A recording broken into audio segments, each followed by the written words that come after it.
Greetings, everyone. Welcome to another episode of The Professionals You Should Know.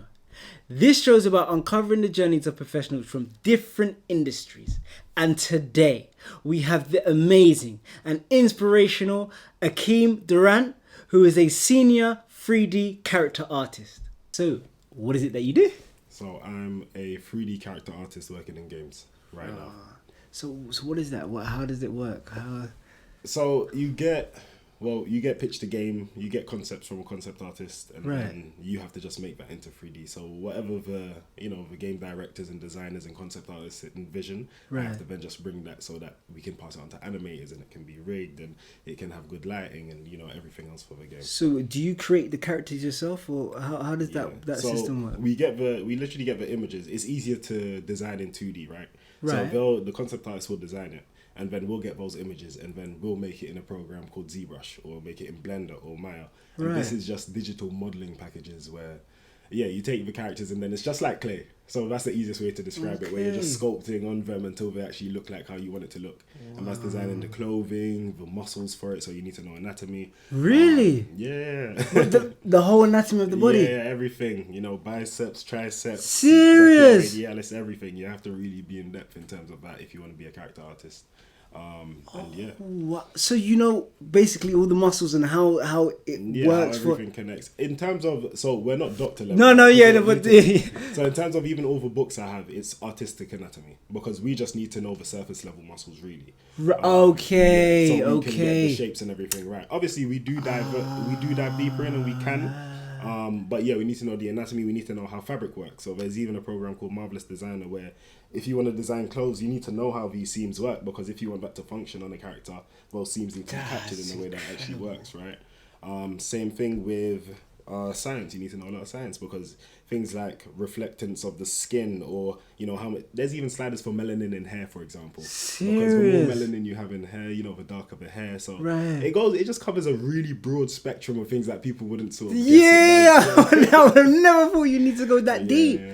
But again, you're kind of making them realistic, I guess. Yeah, no, exactly. And it depends on projects, of course. Right. But, let's say right now the common workflow is PBR workflow, so it's physically based rendering. So that just means that the values that you get in, so let's say, there's a value on this cup, it needs to come out at equal value or it needs to come out at accurate value to real world, right? Okay. So we use that lighting model right now, and there's a shading model that we have to use that everything conforms to. So even if you're doing a stylized game, it still conforms to that, but it's more like the textures may be flatter than they would be if they're realistic. Whereas if it's realistic, you need to get all the bumps, all the colour variation in the skin that people don't really put onto. Like there's more greens and purples around the face. For a black person, there's more greens around the eyes, more purples around the chin, for example, a lot of reds, blues, orange. So it's a full spectrum, but that's why I think a lot of us are drawn to that career, whoever is, because you get to be an artist, you get to do a little bit of science, you get to do some, you get to be a seamstress. You get to do all of these things, so really good. Why this profession? Why did you become a... You know what? It was in secondary school. We used to mess around a lot with Photoshop. Right. So we used to do images, making fun of each other and stuff like that. And then I started filming and making freelance commercials and things like that when I was around 14 in school. So that was the first thing. I started editing for other people, saved up enough, bought myself a little camera, and then I started filming for different people. And one day I strolled into W.H. Smith and then I seen this book called 3D World and there's another one called 3D Artist Magazine. And that's where it all started. I read those and then I'm like, I need to jump into this. So at the time it was more Maya, 3ds Max. Those were the packages everyone was using. Downloaded those. Right now it's Blender though. So just for anyone who would want to get into it, Blender is free. It has pretty much everything you need to get started. And a lot of industry standard people are using it. We use it a lot at work. A lot of other jobs are using it.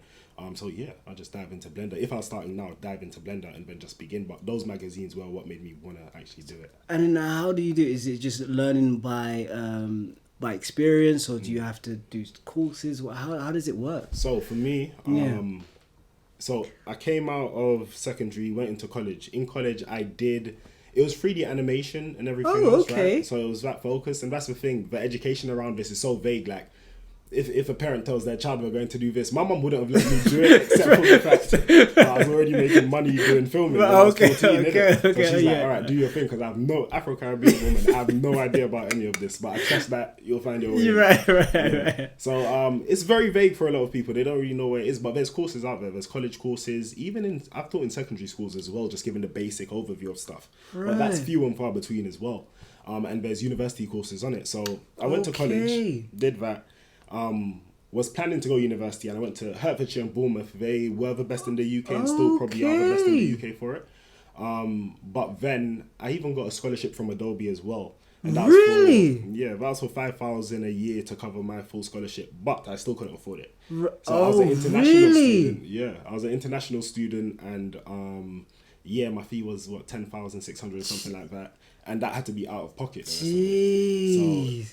But it was a thing of where when I was applying for UCAS and everything, I had no idea that would have been the decision. Yeah. So I was lucky I had the scholarship, but all I could do was 5 months, and then after that I had to pay out of pocket, so I just couldn't do it. Right. I was traveling 6 hours a day to 6 the hours university.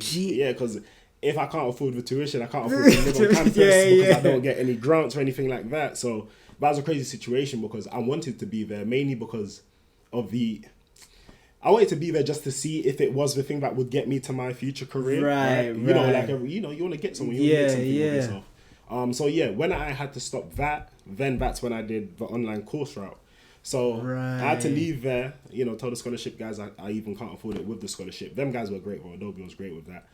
So what would with Adobe, what would you have, if you was to finish it, what would that So it was just them helping. So literally it was a competition, and you just had to apply. And it was applied to say, why should we give you the grant as a creative or whatever it is. And then I just applied at the time. But what is this, to help you become like a 3D really good artist, or? It was just to help you progress in wherever it was, in whatever career path it was that you wanted to progress in. In the digital world, or in the digital world. Right. Because Adobe, they own Photoshop and everything else, so that's their field anyway. So because I was in that field, that's who the competition was aimed at. Even with that, I spent 5 months there. After that, I left.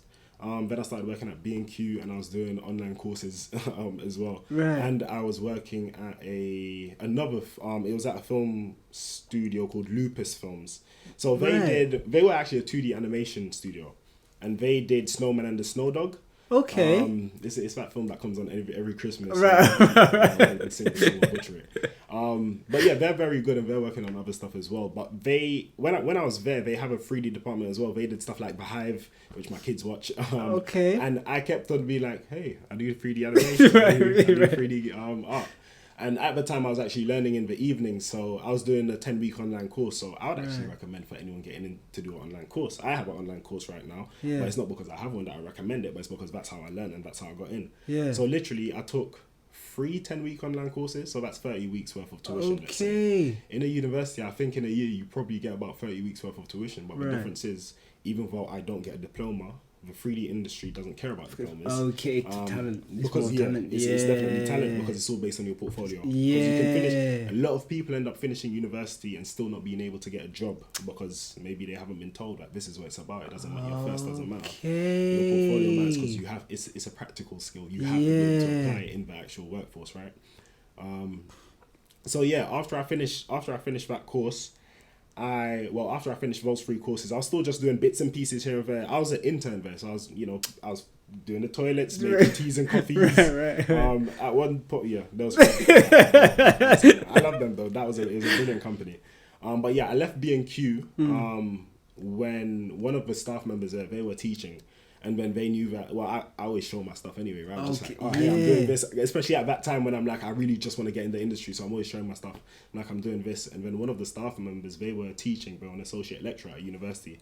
So then I showed them my stuff. They said, we're looking for someone to teach anatomy to the class. Or we're looking for someone to do ZBrush. Because at the time, again, even though this is I'm an internet learner. Right. So that's how I learned everything. It's pretty much just YouTube and good courses, right? So it's literally those 3 online courses. One was with Scott Eaton, who's an amazing anatomist, especially known in the 3D industry, but he took traditional figure sculpting in Florence in Italy. So he just knows his stuff, amazing resource. Another one was Gio Napkill.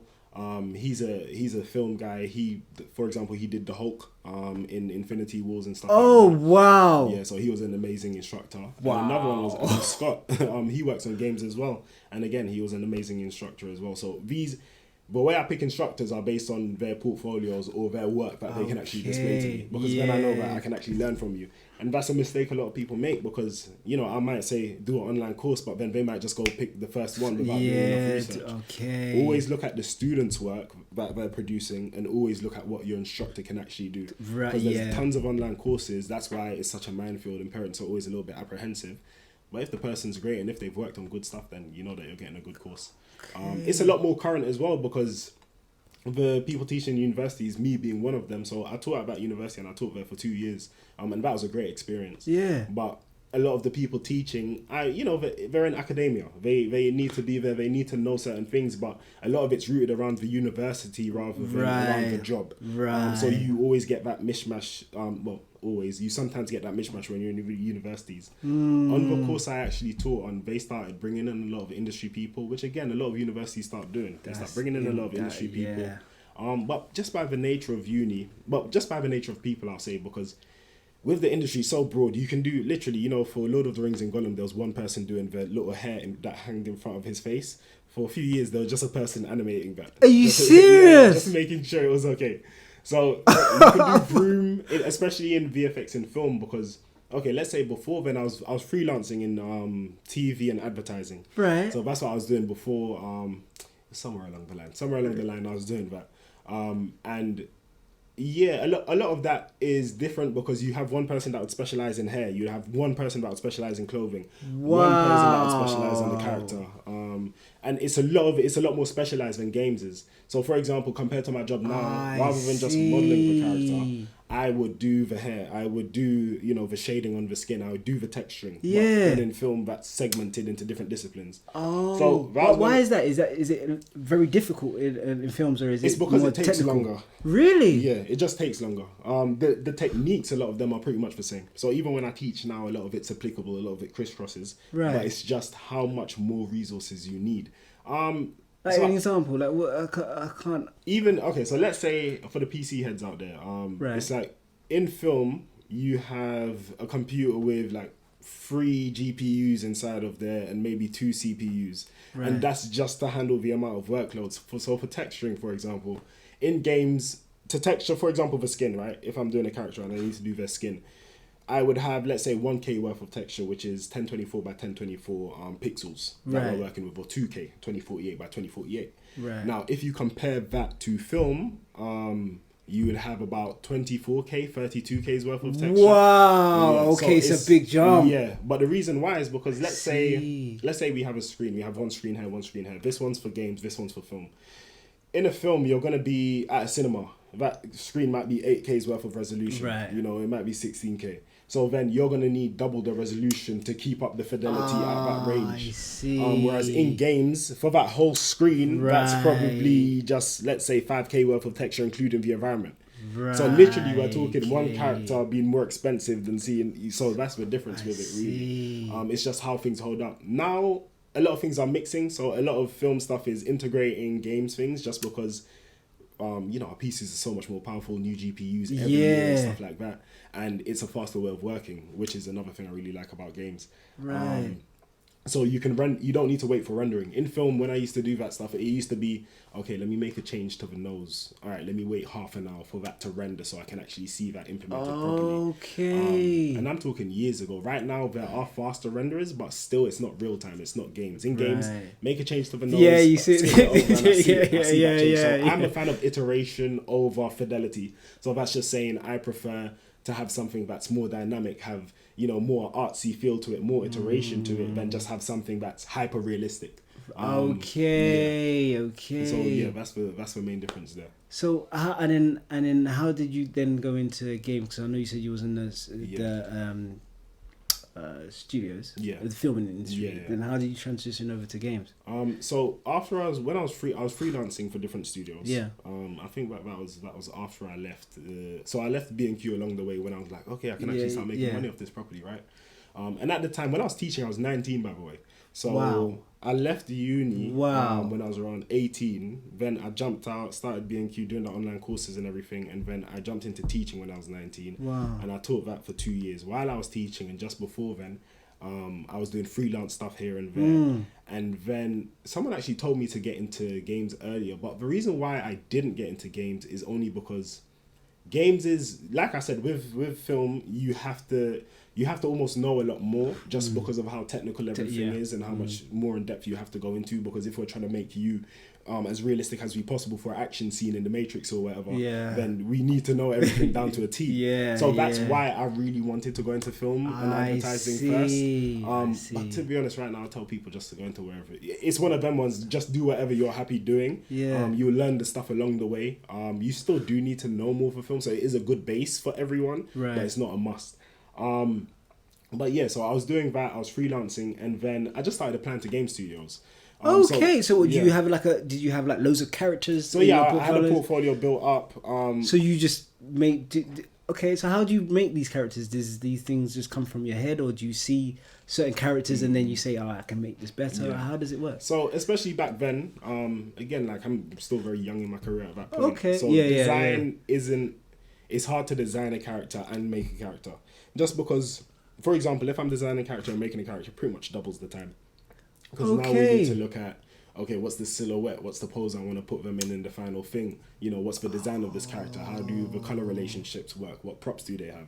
And that's not for everyone, but me specializing in character art at the time, not being a designer, it's just slower for me. So that's a skill I've been working on lately, for example, right? But yeah, advertise. So it's just picking concepts. You just find, like, there's a website called ArtStation. Back in the day, there was a website called CG Hub, which closed down, and ArtStation sort of took over the throne of that. But it's just a portfolio hosting website. So you have everyone's work there. You just scroll through, how you have, even on Pinterest, for example, there's lots of really good art. So you literally just take roles. You can ask for permission sometimes. Usually everyone's cool. You don't really have to. You can post it and just give a shout out to the artist that originally designed it. So yeah, all those old characters that I applied with, they were all stuff that I just liked online. Like there was a Margin Boo in there. There was one from an artist called Louise, which, if anyone knows, sort of modern day artist, she's just a big artist, just brilliant colours and stuff like that. So I did one of her characters. And yeah, just taking characters I like. Yeah, and then you literally just make it, have your portfolio, and then you just apply with that. And then you got. Then I got a job at Microsoft Rare. That was in really. And it was a mix and match. So this is my first 4 years into games, right? Microsoft, that's a big company. Right? It is, and they have tons of resources and everything. Their base is in the middle of. They're literally set up in sheds. Is it? Yeah, they work in. There's 3 different sheds and there's barns, and a lot of people that work. Barns? Yeah, it's just these big barns. So a lot of people that work there, they end up actually staying in a farm, which the farmer just rents them the space, and we had alpacas behind us. Yes, it's really in the middle of nowhere. It's a brilliant location. A good quality of life. Right. But it is very isolated, so good quality of life for the few that like that way of life, right? Now, as a contractor on that job, the contracting side of things, I would always say to people, be careful with that, because contracting, you get treated differently from full-time staff, and that's just in a lot of places. So that ended in not the best way, but it also wasn't, they still tried to make right.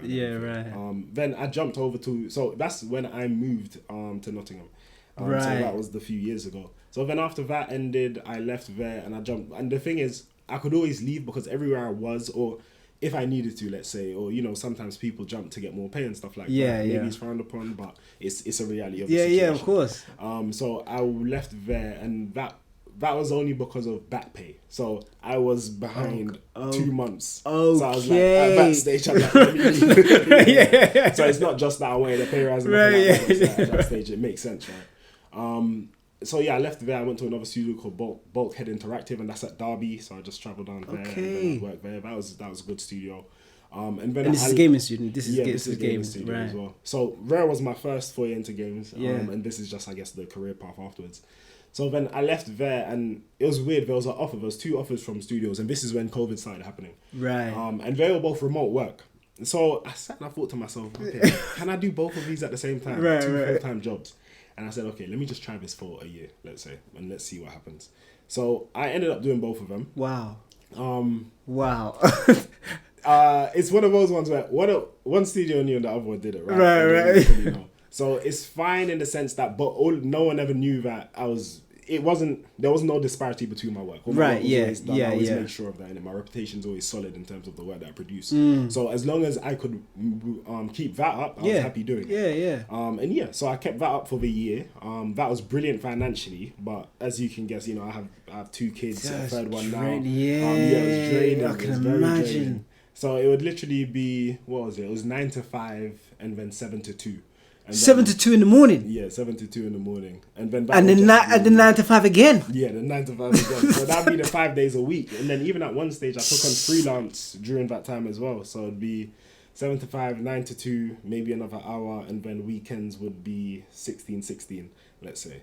So at the time, that's crazy. And that was for the full year. The freelance stuff wasn't though, but the 9 to 5 was. So that solid 16, 18 hours a day was every day for that year. It made sense financially because that's what, you know, we ended up buying our house and everything else. So that's what it was for. So I just knew that for the year, get that out of the way, do that.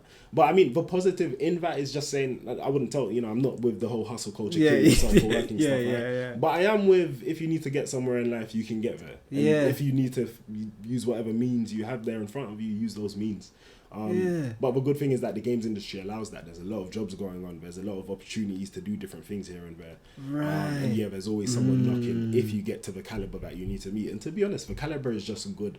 You don't have to, even if you're just in the top 10%. I mean, it sounds easy me saying that. It's hard to actually get there. It takes years to get there. But if you're, let's say, top 10% hypothetically, then you're pretty fine. Is it very competitive? It's competitive below that. When you're at that stage, it's not competitive. Right. Because, for example, in terms of job offers, there's on average 3 job offers a month for a character artist. Okay. Let's say in the world, there might be, I don't know the latest figures, there was a stat done on this a few years back, but at the time, there was about 8,000 something jobs for character artists. Worldwide, 8,000 character artist jobs. Wow. Now, I'd say there's probably about 10,000 something because there's lots more studios. But let's say 10,000 out of maybe 100,000, 500,000 people trying to actually do the job. So, below that 10% is competitive, but as soon as you pass that skill level wise, it's not competitive. Right. And even with my portfolio, it's all personal stuff, but there isn't a lot of things. You don't need a lot. You just need to show that you can do the job. Okay. So that's the thing as well, because I teach an online course, and like I've had students go from nothing to having a job, but that's because they spent 6 months on a character, did that, finished it, and then they got a job from that because their work was good enough now. So the good thing is that you can get a job and one character can get you there where you need to be. But when you get in, the hard thing is now continuing to do personal work. Because let's say if you do a game, it takes 4 years for that game to release. You don't see any new stuff from that person for 4 years. Unless they're doing personal stuff. So it is very much one of those industries where you need to want to be in it and you need to want to do it. Don't get me wrong, you can have your life and you can just live on the side and stuff like that. Like, for example, I could let my characters speak for themselves and then just leave it like that, right? But yeah, I'm a person that I like doing personal stuff. I like that. My wife's gotten used to it over the years. And she's been with me from I was 16 trying to get in all the way up to now in the last 10 years as well. So that's been good as well. And that's made life not easier, but a lot more comfortable. So how long does a character take to make? A character takes like a year and a half. I'm sorry, a month and a half. So a character takes like a month and a half to do. You can do it a month, but it depends on what type of character, what fidelity we're going for. Right. In production, it's usually like, let's say, it's usually broken down. So it's usually, you'd have a head to do, you'd have the clothing to do. So a head might take 2 weeks. Clothes might take 1 week. Okay. And yeah, it's usually breaking down like that. In terms of personal work, I spend however long I want to spend on it. There was a female character, she ended up taking 2 years, but it wasn't actually 2 years. Really? Yeah. In production time, it was really a month and a half to 2 months. Okay, but just because it's after work hours and so that's when it stretches, right? So that's what usually ends up happening. And yeah, that's what people usually see. That's amazing. Well, yeah, it's a month and a half normally, to a month and a half. So, who do you feel values your work in a sense? Is it probably the clients or the people that are using it, those users? Who do you feel values your work if you had to pick? It's definitely the clients. Definitely value my work. Because they want to get good quality work out of a person, but it's an in return thing where I need to be comfortable enough, at your studio or whatever. Like I said, with the 2 months behind, that was a bad situation. So it's like, I'm gonna leave just because it doesn't benefit me or my family, right? But yeah, even the people that experience your work as well, of course, the gamers that experience it, and obviously there's a stigma to gamers, and then there's also it's becoming a lot looser nowadays, right? Okay. Because games used to be for kids. Yeah. Now gaming isn't just for kids. Gaming's for pretty much everyone. So it really depends. But on the stuff that I'm working on, especially now, right, the benefit to that, it will be felt widely, I think. Okay. And it's one of those things like a lot of games in the gaming industry is different. If you keep up with gaming news, there's a lot of cash grabs. There's a lot of microtransactions in gaming, like in mobile. You know how there's always those little pay £1 something, you get these extra gems type stuff. Yeah. So there's a lot of stigma with gaming on that side, and a lot of big companies are contributing to that as well, because they might be putting lots of those little things like FIFA and NBA. That's a lot of those types of games. They put in a lot of those microtransactions in, and there's a little stigma there. But with just in the indie gaming scene, which we are pretty much indie developers, just because of which is Silver Rain Games. There's only 30 of us, so we're considered indie, let's say. Okay. So that's just smaller studios making a project. In that scene, I feel like there's just so much creativity, and because you're working within restrictions now, you don't have 200 to 1,000 staff working on this game. You don't have an endless budget to work on this game, so you have to work with whatever limitations you have. So within that scene, I feel like there's a lot of innovation and there's a lot happening. And there's games for people to feel better. There's games that for anyone. There's a game for you if you really want it. And it is a chill pastime thing. But even me and my kids, we play games together after dinner time. It'll be okay, what game, Dad? Do you want to play a game for an hour? And it's like, let's go through this. And them guys love it. So we play exploration games. They love Minecraft. They love these underwater stuff, and they see stuff. And then my son's like going to school making this backpack thing, and I'm like, what's that? So it's really fun in that sense, right?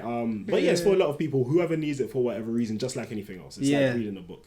Some people need it for that mental health release, or just that downtime, or whatever reason they need it for. And do you feel there's any misconceptions to being a game artist, or I don't really. I think it's so unknown that there's not really much, there's not really much to it like that. For people who see digital art versus sort of traditional art, because we do consider ourselves artists as well. But that's more of a thing where there's a tug of war. That's more of a conversation that happens. But there's misconceptions there in terms of some people think that digital art is so much easier. And don't get me wrong, there's a lot of things. So my thing is traditional art is more about discipline. Digital art is more about being creative and just trying different things. Okay. And you get both spectrums, where sometimes I'll have my students and they'll be afraid to make a change. For example, they're doing the face, and then they don't want to tweak the face because they're like, I'm afraid. And, you have to develop your eyes to do art in whatever capacity. So you have to be able to see what's wrong with it. Because maybe your eyes are 2 inches outside, but you just don't see it. Like the face just looks weird. Right? Okay. So they'll be afraid to move it, but I'm like, you have Control Z. You just undo that. They're still afraid to do it because the discipline isn't there, right? But then for a traditional artist, the road bump is usually, this is too technical. There's too many buttons, too much going on. Okay. So there's a stigma to all of that stuff and everything else. But with digital art, it's different because, for example, I'm doing 3D printing now as well. 3D printing, okay. So I'll make a character, and I did some little statues for my kids as well. That's cool. And you just print it out, right? And that's a brilliant thing. It's an industry that's coming up right now. It hasn't flourished. There's lots of printers and stuff like that, but it's a hobbyist market right now, right? So that's very cool as well, and you can do that with digital art. This is my biggest thing. You can mass produce, you can open shops, you can do all of this stuff. So that's really where it's at. So like the comic industry, that's normally 2D. Yeah. So with your digital art, the 3D printing, would you create characters that you make, or would you do characters that already been made? So I'm planning to do more with my career, my brand, quote unquote, right? Right. And that's gonna be, pop culture is an easy in, so it's an easy way for me to go, okay, I'm gonna make Joker, because everyone's familiar with that character. Yeah. But then later down the line, that's when I plan to do stuff that's more me. More just focused on original art or whatever it is that I may want to do at the time. So with the 3D printing, would it be like your characters that you make? Like, do you have a character portfolio that you have that is just only your originality? or would you go again to use like kind of like Venom or people that people know? So, for example, I like history. So it'd be like historical figures, maybe. Maybe I'll do Napoleon. Maybe I'll do Shaka Zulu. Maybe I'll do Attila the Hun. You know what I mean? Okay. So it can be from anything really. I can even pull from a book. I can grab my favorite book, my favorite manga, my favorite anime, anything like that. And obviously I can design my own original character or hire someone and just say, I want this, and then we just design it like that. Right. So there's just so many avenues. Right now, the pop culture side of things is just, it's more popularity type stuff, right? Right. So that's an easy in, and then you can start sort of rebranding. Of course, you could start like that, but it's just slower growth. Right. So it's just whatever strategy it really is. So right now, I'm doing a statue for a character called Scar from Full Metal Alchemist, because I like anime, right? Right. That's not a popular character, but it's just something that I want to do, and that's more like, okay, this is my format that I'm going to do, and it's just testing. I also have a Joker one, but then I also have other random statues of things that's just like random people or random moments. Right. It could be anything. Okay. Yeah. You turn it into 3D form. That's incredible. But that's the cool thing as well, is that then we can look at different forms of art. We can go back to we can go to realism. We can go to a more imaginary source where you might have stuff floating around, and now I'm just trying to play with the medium of 3D printing. What can we actually get away with? Right. Can we suspend something in air and that's actually a functional print? There's also print in place stuff. Yeah, you know what I mean? So there's print in place stuff where you can print out a toy in all the sections and you just fold it to make it. So it's like Transformers. So a lot of people are doing that, where it's engineering, where you are engineering that and it just all works as soon as you print it. That's amazing. So there's just so many cool different places you can go. Yeah. So that's what's appealing about it to me, and getting to actually have a tactile feel for your work, because that's what's different between traditional and digital as well, right? That tactileness, and I really want that, because I've done traditional sculpting before.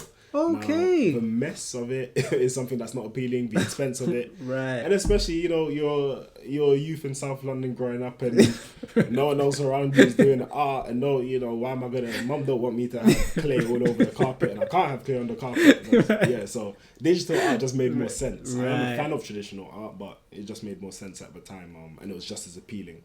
And yeah, it's just that broad spectrum of learning everything as well that really kept me into it.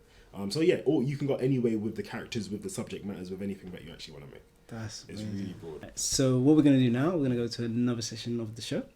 And it's called Rapid Fire. It's not really rapid, but it's you either pick a choice or yes or no. But for our first question, do you envision your character before you bring them to life? Yes. It really depends on how I like, but yes. Okay. Keep it simple. For our second question, what do you feel is more important, being able to draw or knowing the software how to create a character? Saying draw is really specific, but let's say being able to sculpt, being able to draw, being able to do any sort of form of art's going to help you. Right. And you can know the software as much as you want, but if you don't know anatomy, if you don't know lighting, if you don't know form, if you don't know all of these things, it's not going to help you, because you're going to still produce bad characters or bad environments or, bad lighting. Okay. Yeah, you won't know how to finish an image. So, yeah. That's why there has to be teachers of this stuff, because I assumed that at first. Where, I learned the software, I'm good now, 2 months, I'm a pro. And I couldn't make characters for another 3 years after that. So, okay. So the drawing aspect is the most important. Let's say the art fundamentals. Art fundamentals. Yeah. Okay. So just fundamentals of art in general. Right. That's just the most important thing before any of that. Software's making it easier, but it's never going to replace a good eye. Okay. So for our third and final question, what body part do you feel is more important for your role? The eyes or the hand? So this is an interesting one, because the hands have to catch up to the eyes a lot of the time. So a lot of the time someone will draw, like anyone will draw, right? And you'll come to a point where you're like, that looks weird. And then you probably don't know how to fix it. In that stage, you need to develop your eyes, because you don't know what's going wrong. But when you can see, there's going to come a point where you can see the issue, but you can't fix it. And that's the stage where you need to develop your hands. So it really is it's a push and pull type of thing. You're always trying to catch up to both those things. And it is one of those things where it is more important to look than it actually is to do. Right? Measure twice, cut once type of thing. Right. Okay. And that's the reality of art. Okay. So Which one? True. Let's say the eyes. The eyes. Okay, all right. So for our last final questions, what do you think your biggest contribution is in your industry in helping society? I feel like it's for example, it's the same as books, it's the same as films, it's the same as TV. It's just telling stories and then having someone be able to go through that. I think games, the difference is that you go through at your own pace. You can really enjoy it. You can really look wherever you want to look and see all of the nuance that goes into it. But yeah, it's the same thing as that. Just being able to tell all these stories and everyone be able to take part in whatever way they want. And you feel that it helps people with their imagination, their creativity, everything, man. Their peace of mind. Yeah, I mean, with the kids, it's imagination, it's having fun, it's creativity. Yeah. With adults, it could be loneliness right now through COVID. Yeah. People talk about loneliness, but it's not a joke. No, I know. So yeah, it's any of those areas, whatever area you're deficient in. And there's no... Sometimes there's, people say, oh, this area doesn't matter as much or that area. Yeah. But it's really whatever someone's going through. Yeah, of course. I can't tell a person what they should enjoy it for, but whatever they need to, that's what it's there for. That's nice. Do you see your profession progressing in any way? So I know you talked about a lot, like new software is easier or printing technology. Yeah. Do you see it progressing in any way? Or all of those things. So it's one of those things where there's going to be... The career's shifting in the sense that there's a lot more small studios coming into play right now. Okay. Because it's getting easier to actually make the games. Okay. So because there's more resources, it's getting easier. You're getting smaller teams.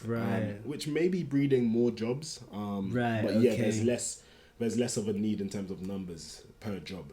And again, for those people below a certain point, that makes it very competitive, especially to do character art or concept art. You need more environment artists, for example, so that's less competitive because it's easier to get an environment art job just because you need more of them because you're building a world at that stage. You need lots of hands. But for characters, in a game, maybe there's 20, 30 characters, right? And then we'll create some type of system to make all the in-between characters or whatever if we have the budget to do that. Yeah, there's even that, Sims where you can just make When I was working at Microsoft, they have entire systems that just generate characters like that. So there is all of those things, modular characters, But are they as detailed and yeah, because you're using the same assets and you're literally just, let's say I get, two different heads, I just morph between them. You can change the colors in between that. You can change the, it's the same as any other character customization system. So the reality is the bespoke nature of making a character is going to be a little bit more diminished as we go on. Not to say that it's going to be devalued, because that's like saying, I don't know, painting, coloring pencils replaced traditional painting, or photography replaced painting. You know, it didn't happen. So it's still going to be necessary, but to what degree it differs, and that's for production art specifically, not just for the sake of art. So maybe 3D printing is going to breed a new art scene where now we have traditional artists, digital artists mixing, because now it's traditional and being printed, and you know, there's different ways. So yeah, there's always a way that it's going to evolve, but it's just whatever way it decides to morph into. The only thing I didn't touch on, I did a talk a little while back about AI. And So there's a lot of AI in general happening around us. But there's a lot of AI happening in technology and art as well. So again, that's going to make things easier. That's going to make things faster. To what degree? Who knows? But it's already in place in a lot of different ways. So instead of you doing the work, the computer or robots are going to be doing it. So it's not going to be to that degree. It's the small stuff. Like, for example, let's say, what's the biggest example? So let's say I have a character, right? Whenever you make a character, you make it in T-pose, so then someone can put a skeleton on it and it can move. So AI can do stuff like that. It can just put the skeleton in, because there's only so far how many proportions a quadruped or bipedal creature could have. So it's easy enough to work within a threshold to be like, okay, let me place this there, that there, that there. This should work. I see. Same thing for even like mocap. Mocap is just when normally you'll see people put on suits, and then, you know, when they need to make avatar, they'll act it out and then that will propagate to the suit. Well, now you can just use your webcam, stand like this, and then just act out the motion, and then it propagates onto your character. So it's for those in between things, really. It's connecting departments, let's say. Maybe one day it comes to a stage where yes, it does make it, and that's going to serve some purpose somewhere. But then there's still going to also be a need for the character artist somewhere as well. So that's what it is. Okay. Interesting.